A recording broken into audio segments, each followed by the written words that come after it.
Let's get you suited. It's the rock star's first day. All right. He's H. H. You're gonna love who your new partner is. This is a $2 million pickup for Bank of the U.S. I like the way you handle that card. Where'd you learn that technique? Did you hear about the guards that were murdered? I heard. It's a tragedy. Hey, Bullet, what's taking you so long?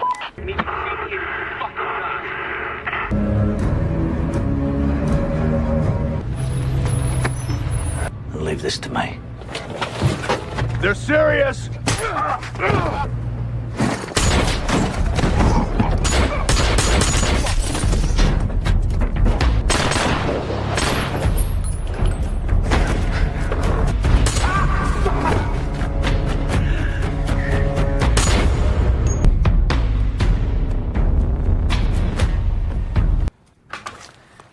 I'd like you to take a look at this video.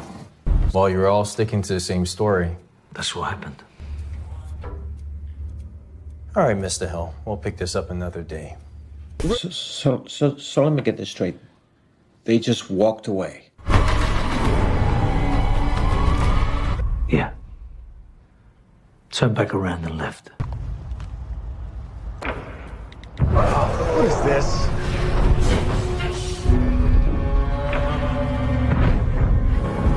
Thank you. Have a good one. Yo, out of the fucking car! Come on! What are we saying? You fucking left. Face to the fucking ground!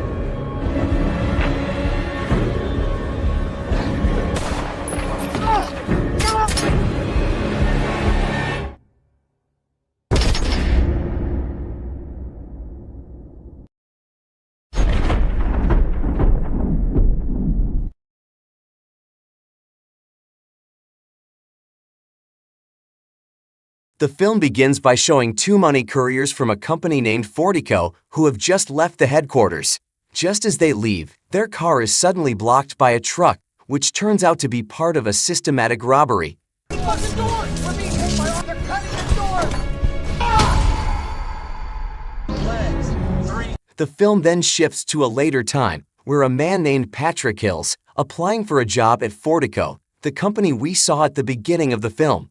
The company's manager, Terry, is quite impressed with Hill's work experience, having worked in a similar company for approximately 11 years. He is immediately hired, and Hills is taken to another room to meet his colleague, who goes by the nickname Bullet. All the security personnel at Fortico used pseudonyms, including Hills, who we will refer to as H from now on. In short, H's physical, shooting, and driving skills are tested. To pass the test, one needs a score of 70, and H passes with a barely sufficient score. After passing, H is accompanied by Bullet to the locker room to meet other employees. The others seem quite cynical about the arrival of the new employee, as Fortico is a place where a large amount of money is stored, requiring tight security checks at every entry and exit point. Starting his first day on the job, H is accompanied by Bullet and Dev to collect money from various companies. However, throughout the journey, Dev keeps making snide remarks at H, thinking he knows nothing about the dangers of their job. By the end of the day, their vehicle successfully returns to the headquarters. To enter, these vehicles have to pass several security checks, and thus ends H's first day at work. To celebrate, Bullet invites him to hang out with other friends. However, before leaving, H is seen secretly observing his colleagues' ID cards. At the billiard place, H again faces unkind treatment from his colleagues. Even Joan, the main access guard at the office, tries to provoke him, but ends up humiliated instead.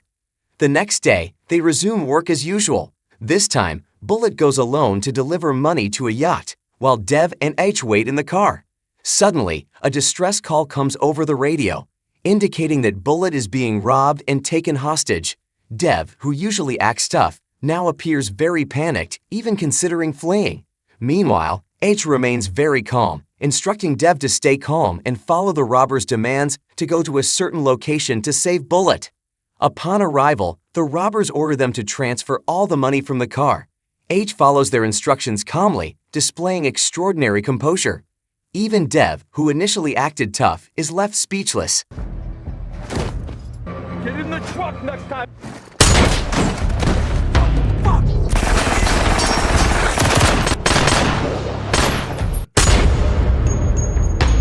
What knife? Did you make poo-poo? At the end of the incident, H checks each of the robbers' faces before killing them. Following this event, the three of them are interrogated by two individuals, likely from the police.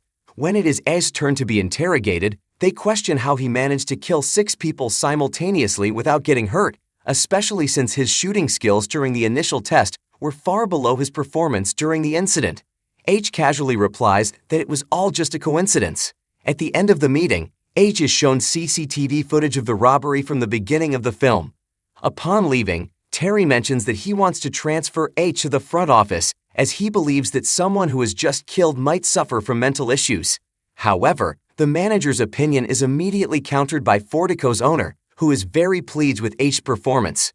Meanwhile, the two individuals who interrogated H call their boss, confirming that H is indeed the person they have been looking for. The boss decides to let H stay because they now understand his motives. That night, a woman comes to H's apartment, bringing secret files about the background of each security member at Fortico and an autopsy report. That night, he repeatedly watches the video of the incident he saw earlier, making us more curious about who H really is. The next day, upon returning to work, the people at Fortico no longer look down on H. They now see him as a hero, and soon H has been working there for about 3 months. One afternoon, while on duty, their vehicle is again blocked by unknown individuals. The skilled robbers manage to capture Bullet and start releasing gas into the car. Once again, H remains very calm, choosing to exit through the back door while holding his breath. As soon as the robbers see H's face, they suddenly flee in fear. Get down! Get down! Let's fucking go now! What the fuck was it, Mike? Straight. They just walked away. On the other hand, this incident increases H's fame. Even a female security guard named Dana invites him to sleep with her.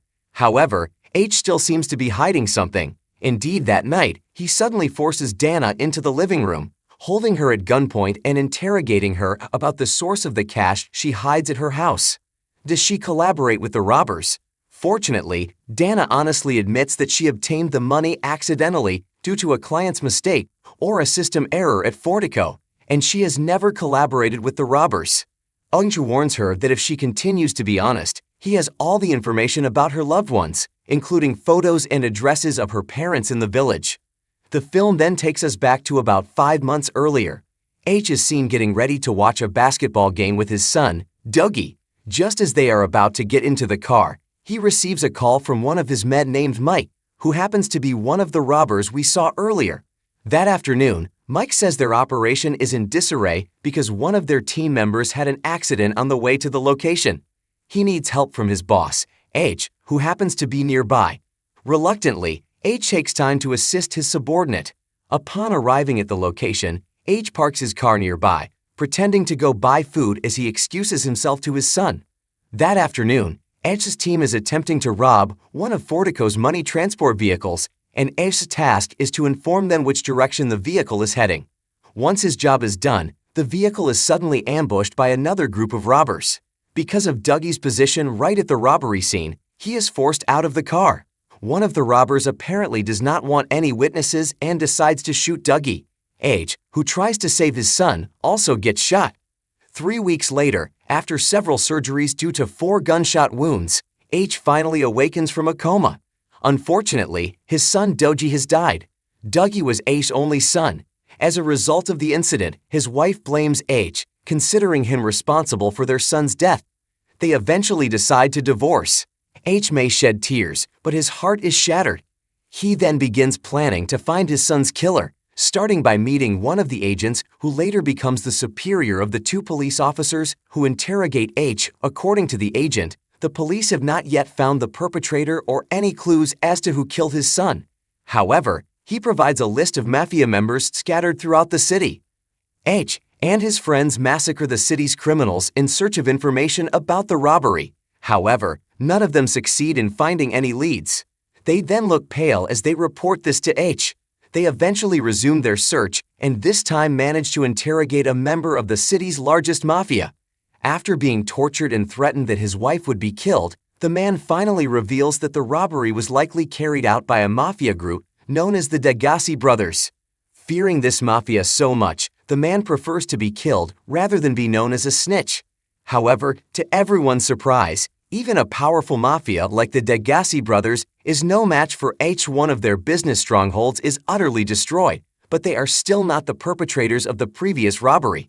Mike cautiously tries to convey that all their efforts have been in vain and could potentially backfire on their organization one day. Hearing this advice, H secretly decides to search for his son's killer by going undercover as a security guard. There, he asks a contact named Christie to create a new identity for him, which he uses to apply at Fortico. From here, it becomes clear who H really is. The film then shows a group of former military members gathered, discussing how boring their lives have become. This group is led by a man named Jackson, who has been working as a mall security guard since retiring from the military. During the conversation, one member, who works as the head of security for a businessman, complains about not being paid his overtime wages.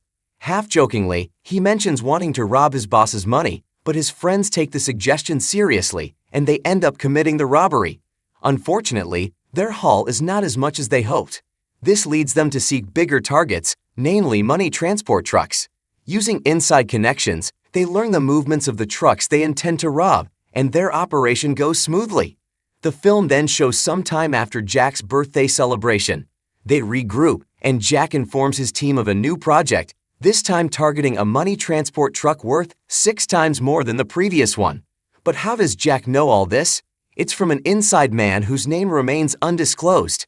Jack mentions that this insider is a former comrade from their military days. After 6 weeks of planning and training, the day of the robbery finally arrives. Disguised as construction workers, it becomes clear that these are the robbers who have been sought all along.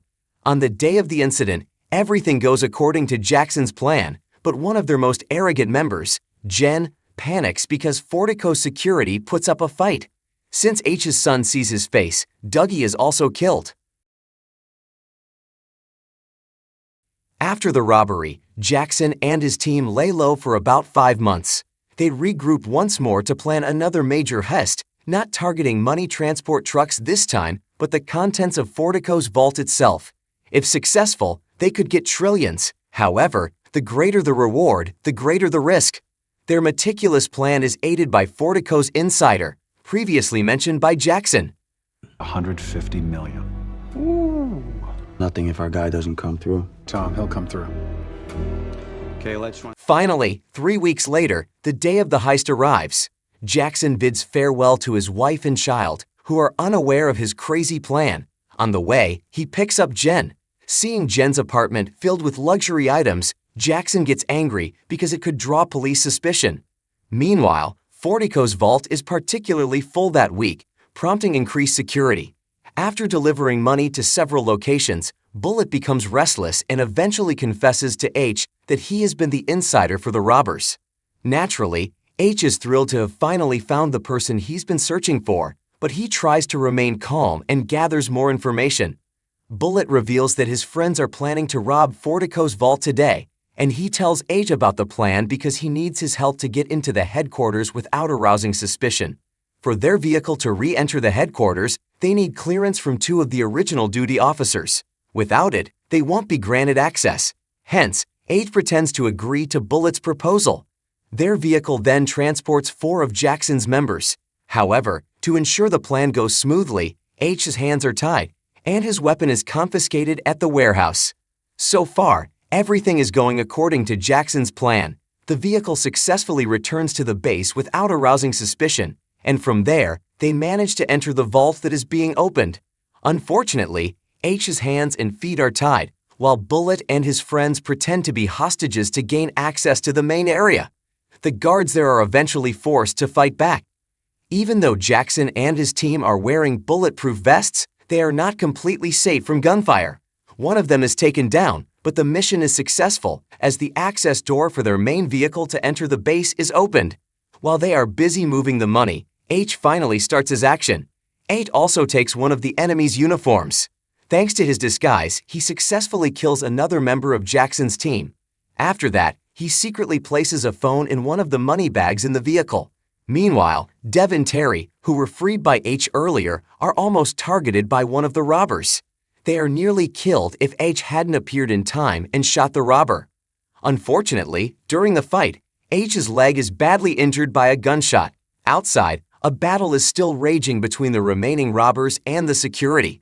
Dina and her team managed to stop Jackson from escaping, but what they didn't anticipate was bullets suddenly appearing and shooting them from behind.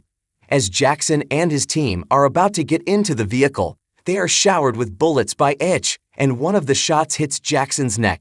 But unbeknownst to H, Bullet is also right beside him. Now, only Bullet, Jackson, and Jen remain. They plan to escape using Fortico's armored vehicle. They break through the police barricade. From there, they head to a building designed to prevent the police from following them. Upon arrival, they transfer the money bags, while Jackson's wound appears to be getting worse. A few days before the heist, Jackson and his team made a pact. If only one person survives the robbery, they must take care of the families of their fallen comrades by sharing the money. However, Jackson is worried that the survivor might be Jen, as he is known to be selfish and ruthless. And sure enough, instead of helping Jackson escape, Jen kills him. The building has a secret tunnel that no one else knows about. Using ATVs they had placed there earlier, they transport the money to the end of the tunnel, where a car is waiting. At the end of this operation, Bullet plans to betray Jen, but Jen acts faster, and the escape plan succeeds. No police manage to track Jen's whereabouts. That night, after showering, Jen, who is enjoying a drink, is startled by the ringing phone from one of his money bags, and it's H calling him. Jen assumes Ed is there to take his money, but H only wants Jen to read an autopsy report of his son, detailing where the bullets penetrated his body, leading to his death. And from there, H delivers his fitting retribution. Still read this. Bullets A1 and A2 enter the right lung. Lungs. Snamustagi.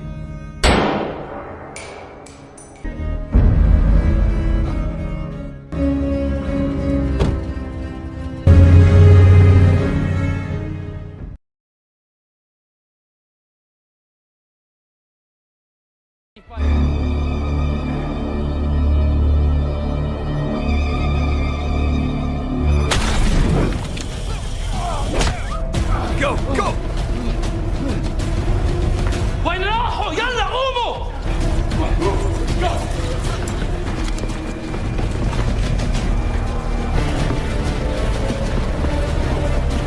أنا شمال. روح!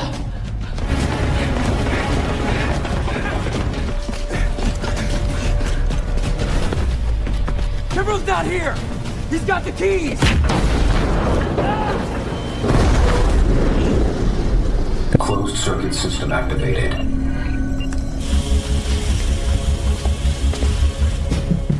Up there! The intruders are on corridor 37.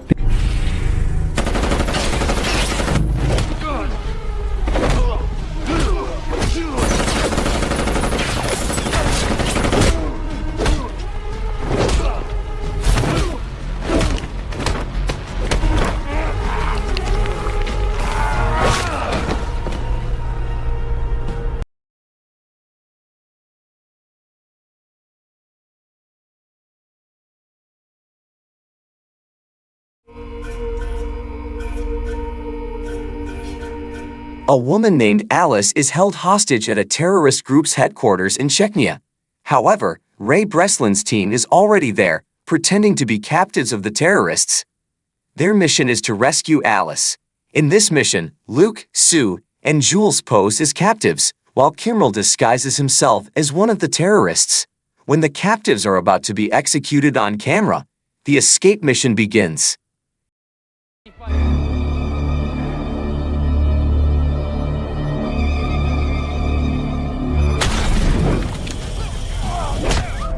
Go, go! وين راحوا؟ يلا قوموا! Go!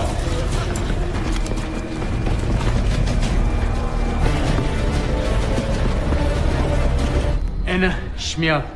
Ruch!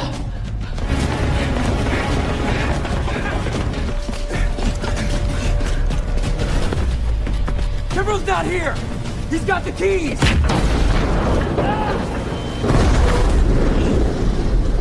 As they are about to leave, Kimbrel is nowhere to be seen, delaying the mission by 40 seconds from the planned timing.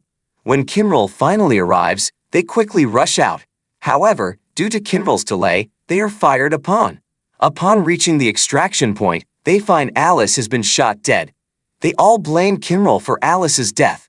They then get into a getaway car driven by Haz and Lee without taking Alice's body.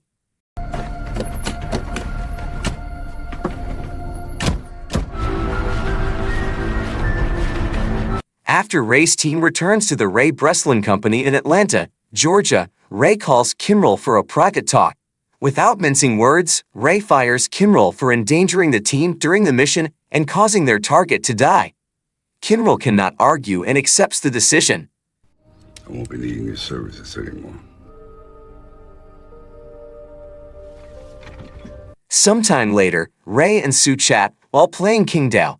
Ray mentions that he has fired Kimbrel and warns Sue that Kimbrel is dangerous. Ray also shares some tips and tricks with Sue on using instincts to survive and escape from prison. After a lengthy conversation, Ray advises Sue to take a vacation. Take all the time you need.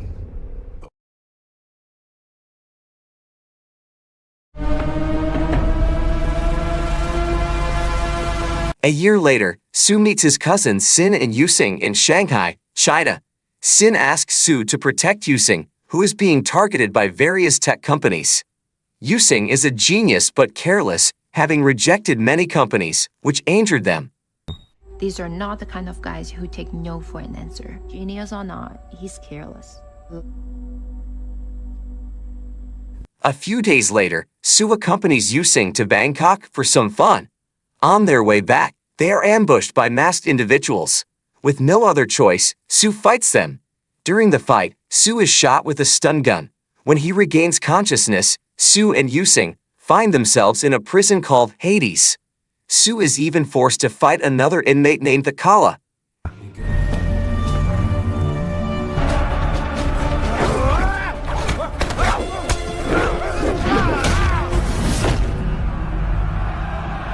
After winning the fight, Sue gets some relaxation time in the sanctuary room. When there's no news from Sue for a few days, Haz contacts Luke to inform him that Sue is missing. However, Luke has already learned from Sin that Sue and Yusing disappeared in Bangkok.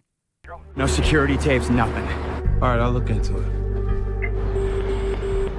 In Hades' prison, as Sue is about to enter his cell, he sees Kimbrel there too. In his cell, Sue keeps thinking of ways to escape the prison. Later, when Sue receives his food, he is electrocuted and loses consciousness.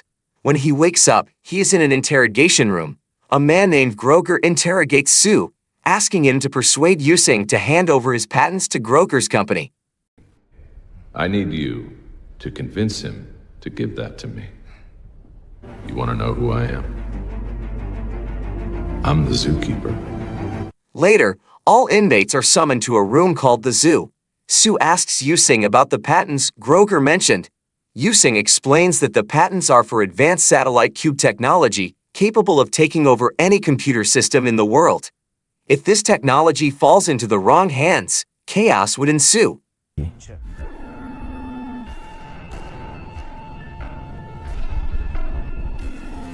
Ray and his team continue searching for Sue. Based on the information gathered, Ray suspects that a company called Rusco, a competitor of Yusing's company, is behind Sue's kidnapping. That night, Ray visits a bar to meet his friend DeRosa, asking for help in finding his missing team members. Soon after, a group of masked individuals attacks Ray.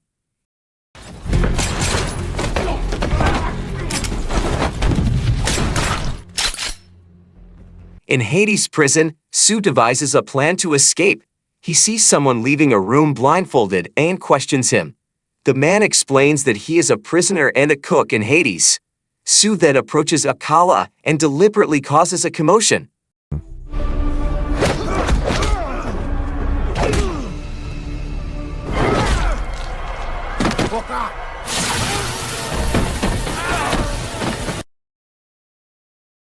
When Sue regains consciousness, he finds himself in the medical room and sees that the doctor treating him is a robot. The next day, Alcala approaches Sue, asking what he's planning. Meanwhile, outside the prison, Luke manages to track down and chase someone who knows Sue's whereabouts. Later, Sue and Yusing are forced to fight other inmates again.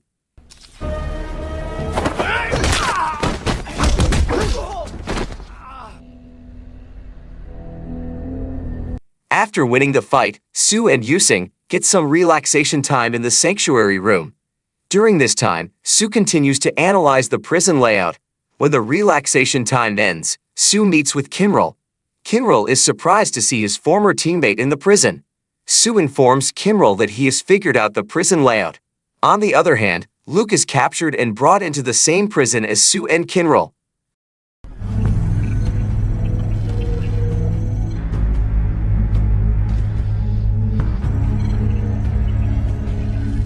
Later, Luke, Sue, and Kimrel meet in the zoo room. Sue also convinces other inmates to join their escape plan. Kimrel suggests working with 3 inmates known as Legion, who are rumored to have information about the Hades prison layout. Meanwhile, DeRosa meets his friend Bag, asking for help in borrowing weapons. Thank you.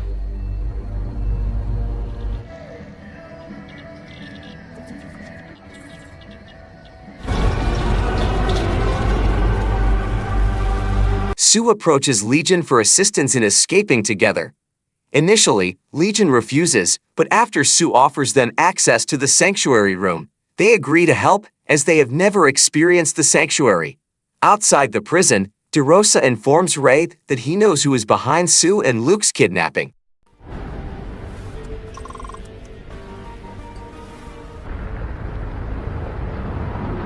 In the prison, Sue wakes up to find himself handcuffed to a chair alongside Kimrel.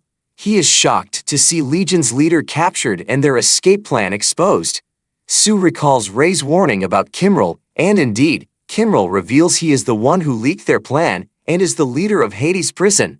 Ray and his team have also discovered that Kimrel is behind Sue and Luke's kidnapping, suspecting he did it for revenge after being fired a year ago and to profit from his new business. Hades has got to be somewhere. Yeah, the underworld. In the prison, Kimrel forces Sue and Luke to fight all the inmates. Outnumbered, they can't put up much of a fight. Kimrel also orders his men to capture Ray at his office. Once Ray is brought to Hades prison, Kimrel meets him and belittles him, demanding Ray show the teamwork he once preached. Ray is then forced to fight all the inmates.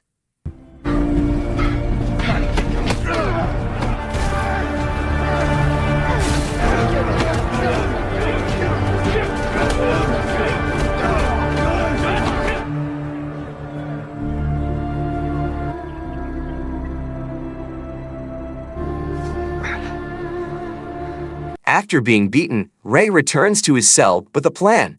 He contacts his team outside using a communication device hidden in his mouth, informing them of the situation inside Hades prison.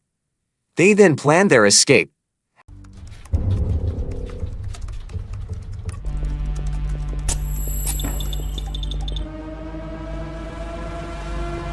Guys, we can trust him. Most of the spokes are in. Be ready. Find these guys. I want in. After mapping out the prison layout, has attacks the Hades prison system, shutting down all systems. As the prison systems go offline, Ray's team and other willing inmates execute their escape plan, pushing against pre-marked walls. Kimrel realizes the chaos is caused by Ray and his team, deploying all his men to capture them.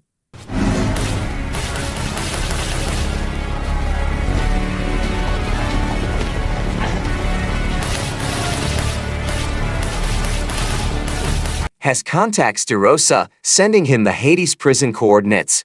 Meanwhile, Ray and the others reach the medical room. Legion hacks the medical room's computers while Luke asks Alcala to guard Legion as they find a way out.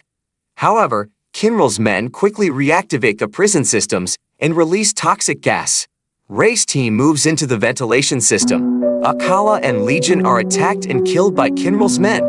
Closed circuit system activated. Совсем на небе сверкают две ночи. Танцуем в постели, вдохновение в глазах сверкает. Мир как хруст на днем и краски. During the escape, Luke falls from the ventilation shaft and can't climb back up. Sue decides to help Luke while Ray heads to the control room and Yusing continues according to the plan. Along the way, Sue encounters Gregor while Ray reaches the control room and ambushes Kimmel. Смотря на них с высоты. В этом городе крутится на волне. Ты на подиуме, будто звезды в космосе. Новый ритм, новый день, новые мечты. Ты и я в этом мире, мы летим на высоте. В этом городе крутится на волне. Мы на подиуме, будто звезды в космосе. Новый ритм, новый день, новые мечты. Ты и я в этом мире, мы летим на высоте. Наши мечты, огонь, который не гаснет. Yusing activates the solar energy system in the ventilation shaft, causing it to explode, signaling DeRosa outside. DeRosa breaks into Hades' prison, taking down guards he encounters. Meanwhile, Ray and Kimmel prepare for a one-on-one fight in the zoo room. Наш союзник, мы встречаем его смело. Наши мечты и амбиции, наша сила, наш путь. В этом городе, в этом городе крутится на волне. Мы на подиуме, будто звезды в космосе. Новый ритм, новый день, новые мечты. Sue and Yusing escape Hades' prison and are picked up by Jules. As informed Ray that Sue and Yusing are safe, Ray, Luke, and DeRosa remain inside Hades' prison. Ray speaks to someone contacting Kimmel, realizing there is still someone else controlling Hades' prison. Ray vows to find this person.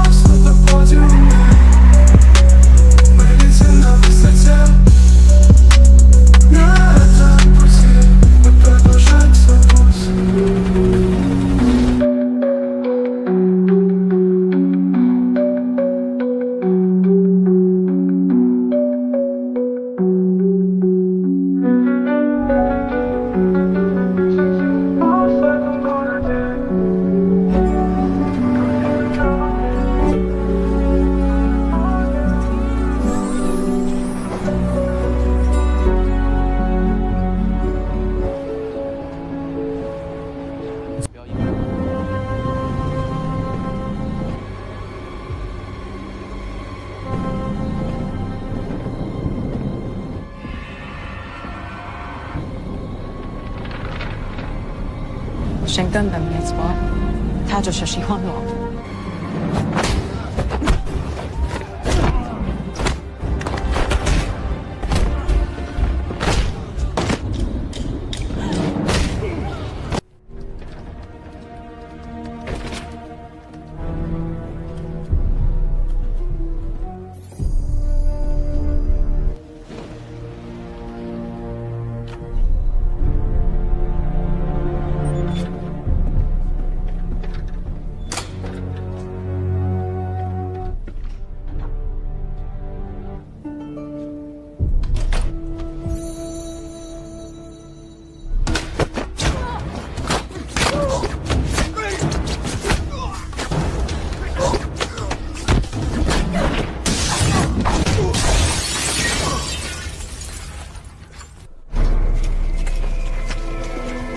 We got visitors.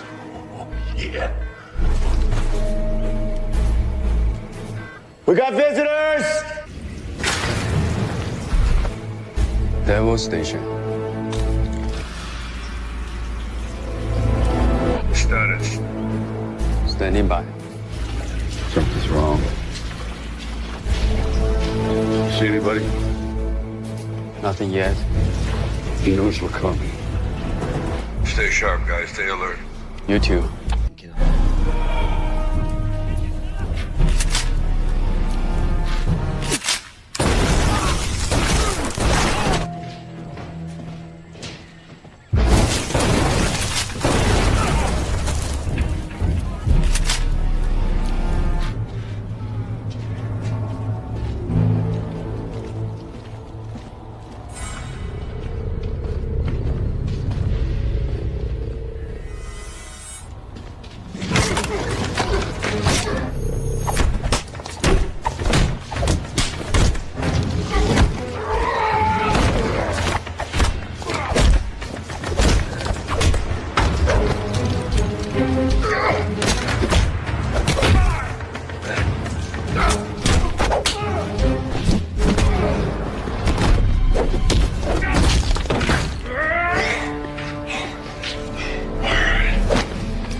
wanted me? You got me. Come on. Really?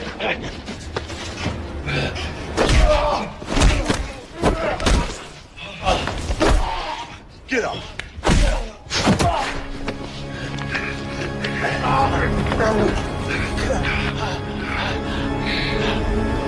Don't say anything.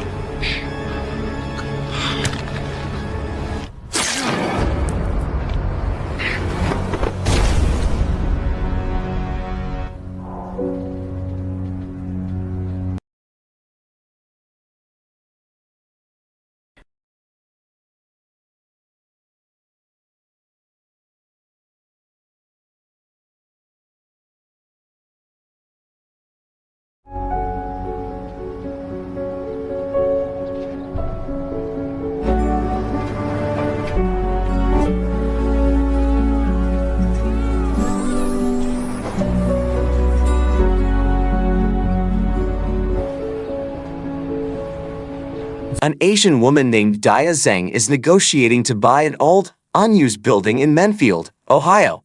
Dia plans to turn the building into a factory. However, her bodyguard named Ba feels that Dia's father will not agree with this decision. When Dia contacts her father in Hong Kong, it turns out that he indeed disapproves of the decision. Dia's father, Zhang, is a conglomerate and owner of Zhang Innovation. During their conversation, Zhang's assistant informs him that Saudi Arabia wants them to build a prison in the middle of the desert.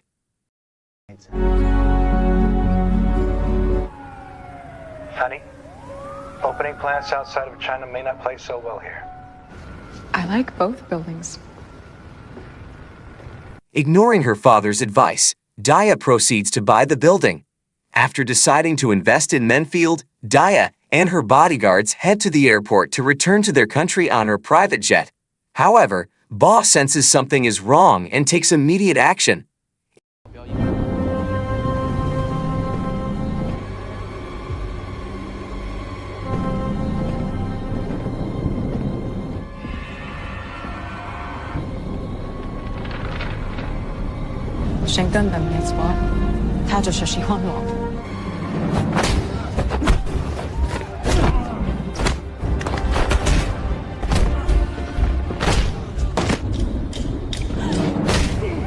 It turns out that the airport officers are part of a criminal gang intending to kidnap Dia. The leader of the group then leaves a flash drive in Ba's pocket with the name Ray Breslin on it. In Los Angeles, Ray Breslin is conversing with Ross over the phone. They have decided to start a romantic relationship. In their conversation, Ross mentions that they need to find the disc they are looking for to ensure their names are not linked to the illegal prison activities of Ray's former colleague. All right, Ray, we gotta focus.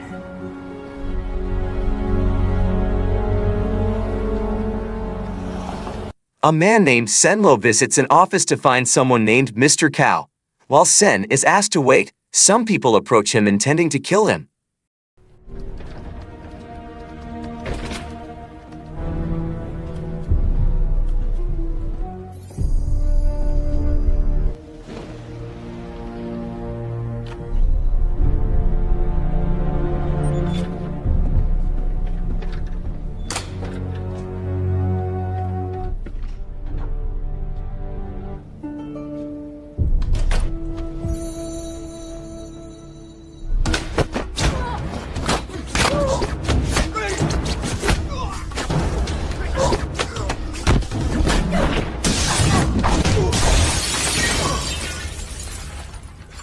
After subduing them, Sen enters the office and directly attacks Mr. Cow.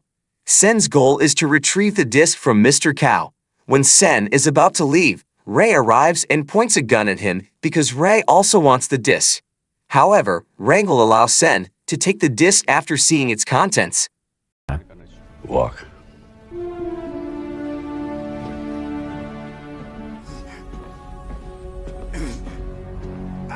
At the police station in Menfield, Ba reports the incident that happened to him. Shortly after, Zhang arrives and immediately asks Ba who kidnapped his daughter. However, Ba says he doesn't know who the perpetrators are. Zhang blames Ba for failing to protect his daughter. How you know? Hey, whoa, get him out of here! Let's go, Rich.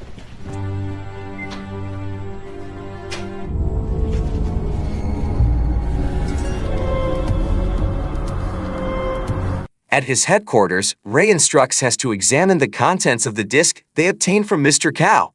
Fortunately, their names do not appear on the list. Sen then reveals that he knows Ray because Ray has done business with Zhang. Hearing this, Ray denies it and says that the person who did business with Zhang is his former partner, Lester. Sen also explains that he knows everything because he is Zhang's former head of security. It turns out that all the technology behind the illegal prison belongs to Zhang. However, Sen plans to destroy Zhang due to personal issues. Shortly after, Ba arrives at Ray's headquarters to deliver the flash drive left by the group that kidnapped Daya. When checked, the flash drive contains a video of a man stating that by the time Ray sees the video, Daya Zhang will be in his hands and he will also come after Ray. It turns out Ray recognizes the man. The man is Lester Clack Jr., the son of Lester. Where's this place? Hush, go closer. On the wall. That's a person, Chapo. Eastern Orthodox, maybe? That picture. Daniel in the Lion's Den. After observing the location in Lester Jr.'s video, Ray contacts DeRosa to ask where the place is. DeRosa explains that the place is called Devil's Station, about 200 miles outside Belarus. Ray asks for DeRosa's help in arranging transportation to the location. I'll take care of the transportation. All right, we'll be there tomorrow. I owe you. I'll go pack our bags, get the gear, be back in an hour. You got it. Break anything. I'm coming along. Let's go, mystery man. Lester Jr. contacts Zhang and expresses his disappointment that Zhang did not help his father when his father was killed by Ray's team. Lester Jr. demands Zhang to send $700 million. If not, he will kill Daya, Zhang's daughter, who he has already kidnapped. Elsewhere, while Ross is talking to Ray on the phone, she is ambushed by Lester's men and taken away.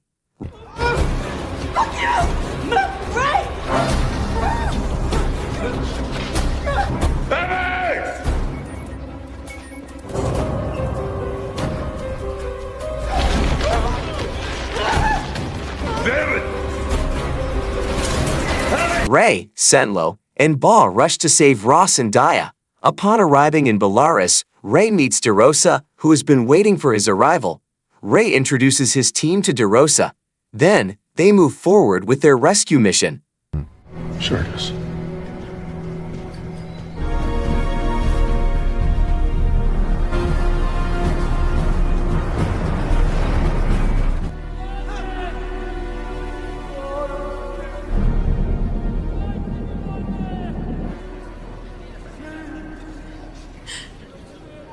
Before entering Devil's Station, Ray's team plans and strategizes to enter safely. Jules identifies one of the weakest guard points to enter, which is through a tunnel leading to the sewer. Meanwhile, one of Lester's men, also a friend of his father's, suggests that Lester kill Ross immediately. However, instead of taking the advice, Lester orders the man to follow his instructions. Soon, Lester learns about Ray's team's arrival through his security system. We got visitors. Yeah. We got visitors! Devil Station. Status. Standing by. Something's wrong. See anybody? Nothing yet. He knows we're coming. Stay sharp, guys. Stay alert. You too. Lester takes Daya to the rooftop and cuffs her there to lure Ray's team. However, Ba, who sees this, takes reckless action. Sen tries to stop Ba, but Ba insists on acting alone. As a result, both of them are captured. 那我们在等什么？我们需要跟 Breslin 配合。 Showtime, everybody. Let's go. You know what to do. Go now.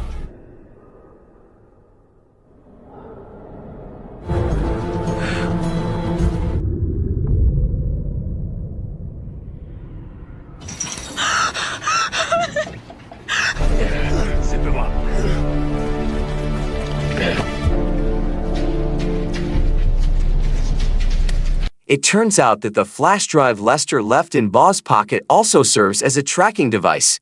Because of this, Lester knows Ray's headquarters and kidnaps Ross, Ray's girlfriend, to lure Ray. Afterward, Lester kills Baugh. Then, Lester contacts Ray and asks him to look at his phone.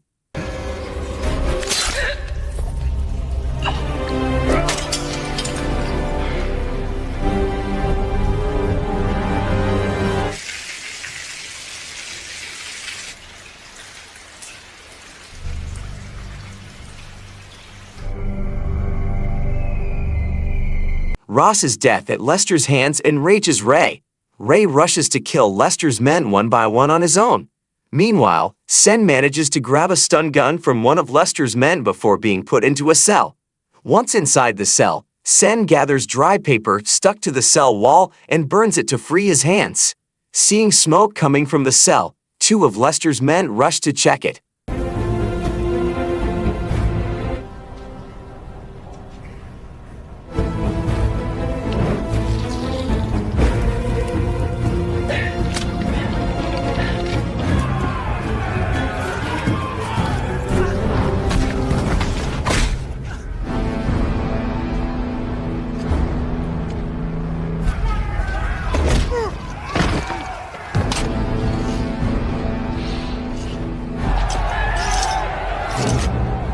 After taking down the men who came, Sen quickly frees Daya from her cell.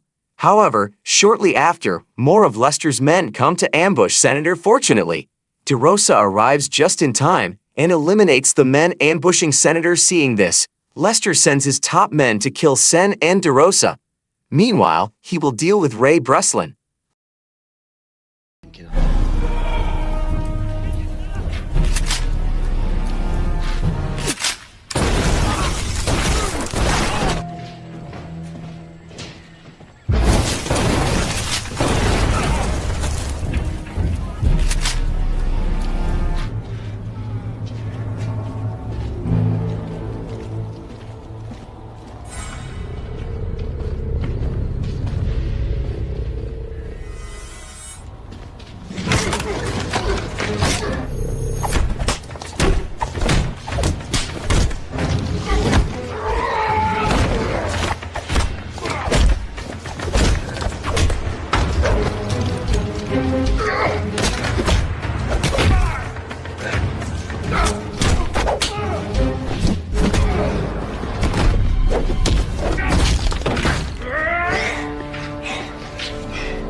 Lester Jr. manages to confront Ray and engages in a shootout. During the shootout, Ray asks Lester why he killed Ross. Lester replies that Ross's life might be equivalent to his father's life, which Ray took. Shortly after, Ray manages to disarm Lester and beats him up badly. You wanted me? You got it, come on. Really?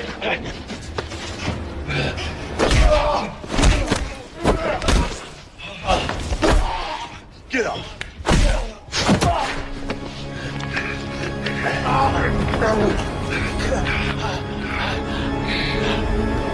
Don't say anything.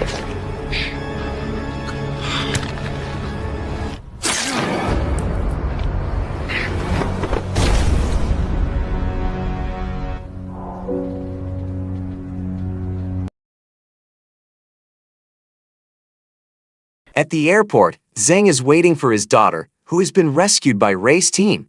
However, when Zhang approaches his daughter who has just arrived, Daya prefers to leave with Sen because the man Zhang despises saved her life. It turns out that Sen and Daya are in love, but Zhang does not approve of their relationship. On the other hand, DeRosa tries to console Ray, who has lost his girlfriend. DeRosa tells Ray that he must forgive himself because it was not his fault. And since Ray owes DeRosa a lot, DeRosa invites Ray to vacation in South America. Ray does not refuse because he is also fed up with prison affairs. Before you say no, And remember, you owe me. It's music to me. Any ideas? I can't stare down the barrel of a gun again. Drop the gun, pal, she dies. Shit.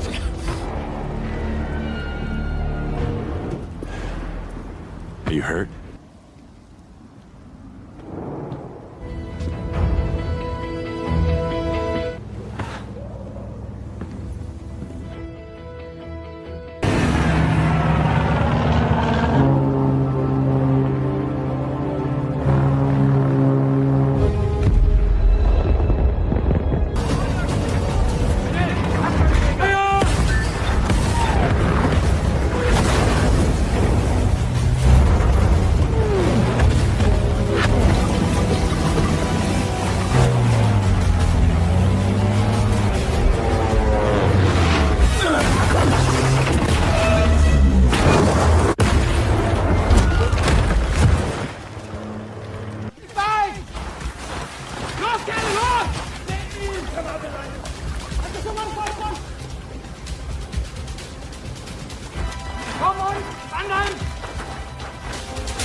He won't get far.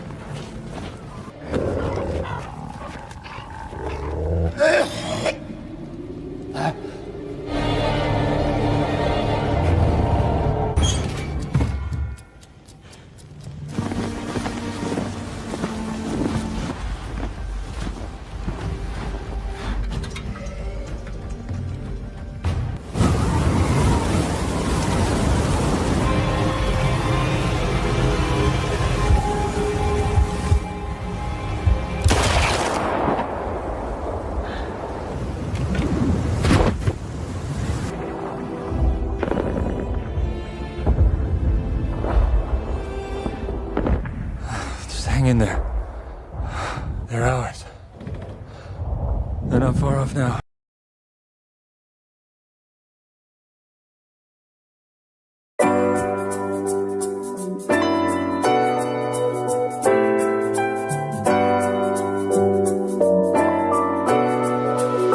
Based on a true story, this film tells the struggle of a Soviet fighter pilot named Nikolai Kamlev, who was shot down over enemy territory. For 18 days, Nikolai tried to crawl back to his base alone, passing through German patrols and other dangerous threats. What is the full story? Let's watch together.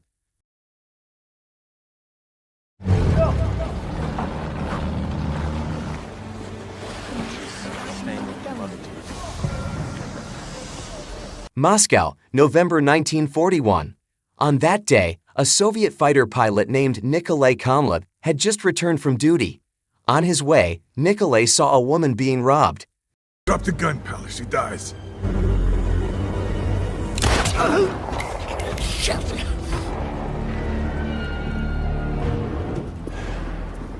Are you hurt? Nikolai managed to save the woman, who was being robbed for her food ration coupons. After thanking Nikolai, the woman left, inadvertently leaving behind her handkerchief.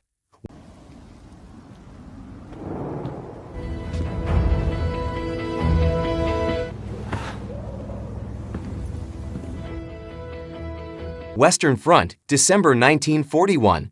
Nikolai, along with another Soviet fighter plane, was on a mission to destroy a German convoy. After spotting the German convoy, Nikolai and his comrade launched an attack and succeeded in destroying it. However, as they were returning to the base, 3 German planes came to attack. The German planes managed to shoot down one of the Soviet planes, causing it to lose control and crash.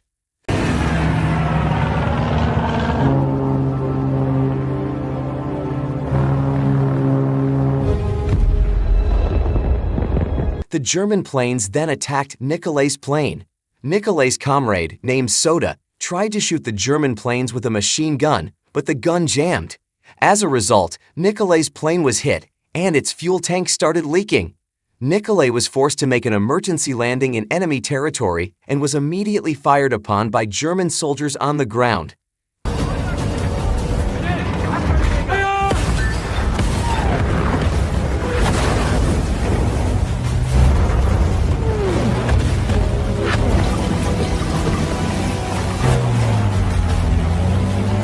Despite the severe damage to the plane, Nikolai and Soda managed to land safely.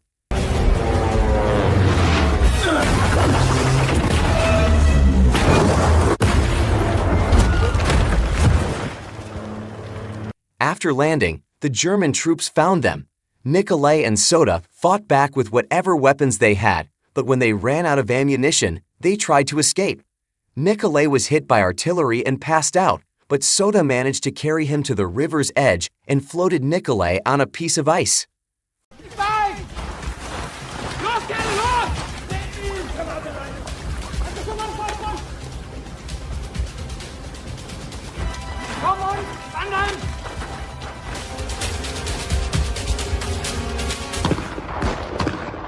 First day stranded, Nikolai regained consciousness and was shocked to find himself on a piece of ice. 2 German soldiers saw him, and Nikolai tried to run even though his leg was shot.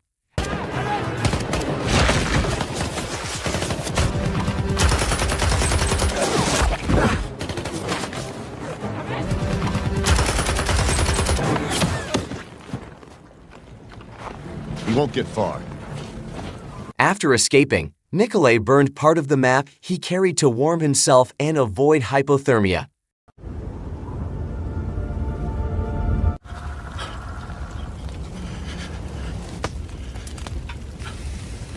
A flashback shows Nikolai meeting the woman he had saved earlier, named Olga. That day, Nikolai gave his food ration to Olga and returned her handkerchief. They introduced themselves, and Olga promised to take Nikolai to the opera after the war. Olga Gontarova. My name is Nikolai, so you know. Third day, Nikolai ate berries buried in the snow, carved wood to make a fire, and melted snow for drinking water. At night, Nikolai was attacked by a wolf but managed to drive it away.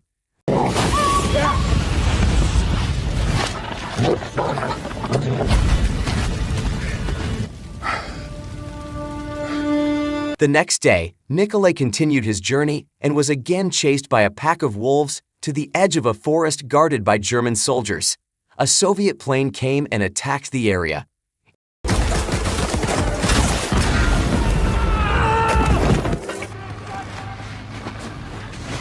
In his hiding place, Nikolai remembered his conversation with Olga about the opera. I've never been to an operetta before. I'm afraid it will have to be after the war. At the river, Nikolai found a frozen fish in the ice and ate it raw. During his journey, Nikolai fell into a trap but survived the sharp wooden stakes inside. Although the pack of wolves kept watching him, Nikolai lit a fire from the broken stakes to warm himself, but the smoke made it hard for him to breathe, and he passed out.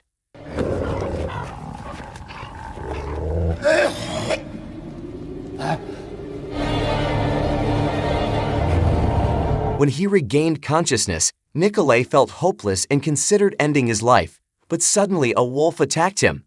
Nikolai managed to kill the wolf with the sharp wooden stake in the trap.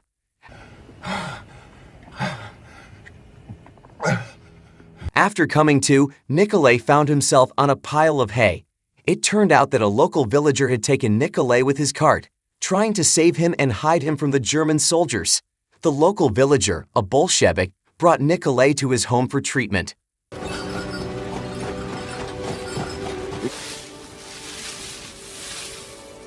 Mother of God. At the house, they checked Nikolai's condition. It turned out that the man was a Bolshevik.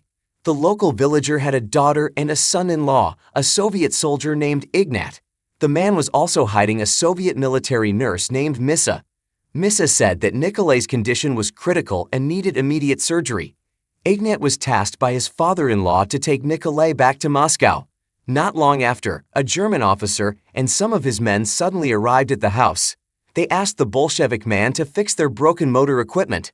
It turned out that the Bolshevik man was a blacksmith. When the German officer entered the house, Ignat and Misa were already hiding in the basement with Nikolai. The German officer had already identified the local villager. While they were talking, Nikolai, in pain, made a noise. The German officer became suspicious and drew his pistol. The Bolshevik man said that the noise was just the sound of rats under his house. While sitting by the fireplace, the German officer saw a bowl used to treat Nikolai's wounds. The officer immediately checked the area where he had heard Nikolai's voice earlier.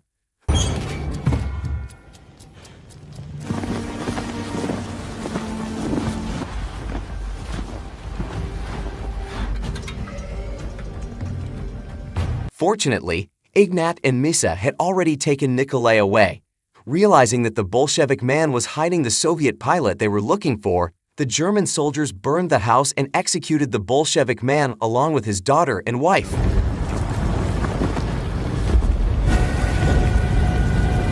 As dawn arrived, the German officer and his 2 men began hunting for Nikolai. From a distance, they saw Ignat and Misa dragging Nikolai on a stretcher.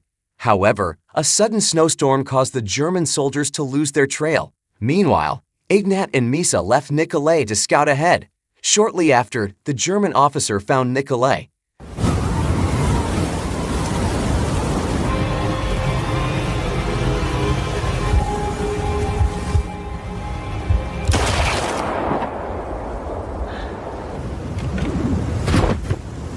Seeing the German officer dead, Ignat considered handing Nikolai over to the Germans to ensure his own safety. However, Misa became furious and struck Ignat. Ignat then walked away, leaving them behind. Soon after, Ignat was captured by the German soldiers for interrogation. He tried to escape but was shot by the Germans.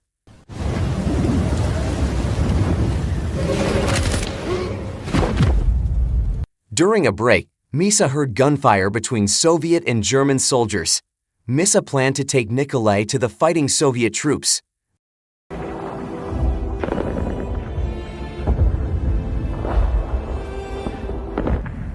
Just hang in there. They're ours. They're not far off now. That night, Misa reached the battlefield. She crawled, avoiding bullets as she moved through the combat zone.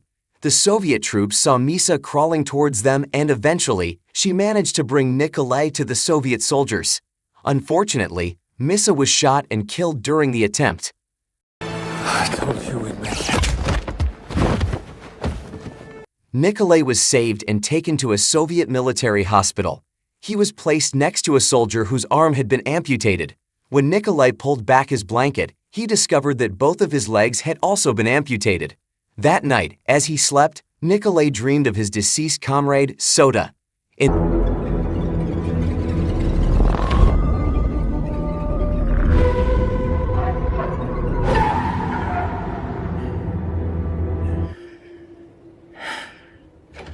May 1942, a nurse provided Nikolai with a pair of prosthetic legs.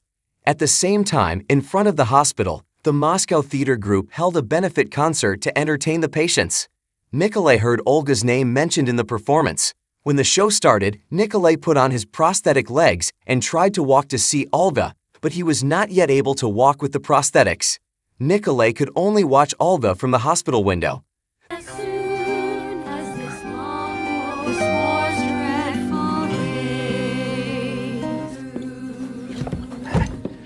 The next day, Nikolai began practicing walking with his prosthetic legs every day, both day and night.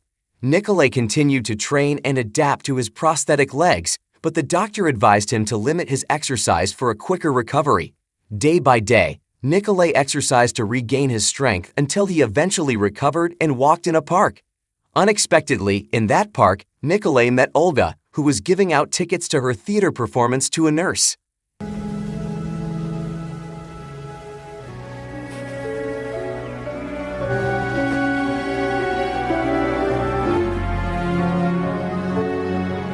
After fully recovering, Nikolai and Olga eventually got married. Now, Nikolai is retired from being a fighter pilot. When Nikolai looked at the map he carried during his struggle to survive in enemy territory, he found a note from Misa. The note was written before Misa managed to bring Nikolai to the